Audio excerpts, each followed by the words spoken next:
丁姐啊，呢邊個大廳呢度你係用咗咩嘅設計理念去構思咁樣去做出嚟呢個效果啊？首先咧，佢呢個單位係900尺嘅，咁呢個位咧，呢個藝術漆呢個牆，呢個特色牆，我哋係做咗防霉防跳嘅一個特色牆嚟嘅。咁呢度咧做一個落地嘅電視櫃，呢個位咧，因為小朋友好細嘅呢個業主，咁呢個位咧，我哋係做一個圓角位去過渡翻佢嘅，係啊。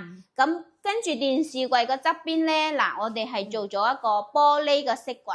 要你擺下啲飾物啊咁樣，嗱佢呢個空間咧仲有好闊嘅喎，好闊咯。我哋中間呢個位咧，嗱擺咗茶几之後，呢個空間仲係好闊咯。嗱呢個係5人嘅單位，好長嘅呢個梳化位，係可以坐5個人嘅，係啊，係坐得幾。所有個大廳嗰個顏色個色系都係藝術漆個特色牆，係暖色調嘅，還有呢個水晶燈，大廳個水晶燈。同餐廳客廳嗰個水晶燈係一個系列，非常之高級嘅。係啊，好大氣啊，睇上去哦。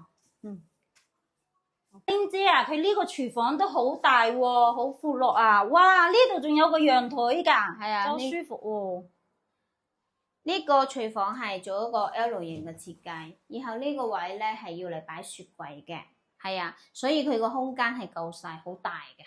呢個吉位咧係要嚟放消毒櫃嘅。明白。然後同大家睇睇房間嘅設計先。嗱，例如呢間房啦，睇。哇！呢間房好靚哦，成個公主房咁喎。哦，呢度初時係點樣去考慮咁樣去做呢個房間嘅空間㗎？玲姐，嗱，首先咧同大家講講呢個位咧，我哋係做咗一個側櫃。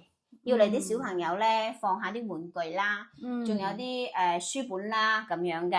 然後呢個位咧連接呢個位咧，我哋係做咗一個衣櫃嘅收納嘅。呢個係咧係4尺個床，4尺床嚟嘅。仲有做咗一個地台，地台呢個位咧係做咗個收納式櫃桶，要嚟放下啲細件嘅分類嗰啲內衣褲啦，例如啲襪物啦咁樣噶。嗱，跟住呢個位咧，嗱，做一個延伸個書台，放一個延伸個書台噶。